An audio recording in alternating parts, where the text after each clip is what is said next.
Maduro blames U.S. as Venezuela blackout continues. By Mary Beth Sheridan, Washington Post. Caracas, Venezuela. A massive blackout plunged Caracas and much of the nation into chaos on Thursday, forcing the rush hour closure of the capital's metro and sending tens of thousands of people into the streets in what the authorities alleged was an act of sabotage. This is part of a power war against the state, the government-owned electricity operator, Corpoelec, said in a tweet. It said that the blackouts have become common in Venezuela as a severe economic crisis has made it difficult to perform maintenance or purchase imported spare parts.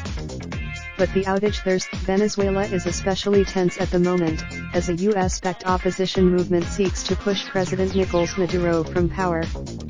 Over 50 countries. The U.S. government in January imposed stiff sanctions on Venezuelan oil, its principal export, but there was no sign the blackout was related to that. In a series of tweets overnight, Secretary of State Mike Pompeo ridiculed the Venezuelan government for blaming outsiders for the power outage, which continued into Friday morning. The power outage and the devastation hurting ordinary Venezuelans is not because of the USA. It's not because of no food, no medicine. The outage began about 5 p.m., at the start of rush hour.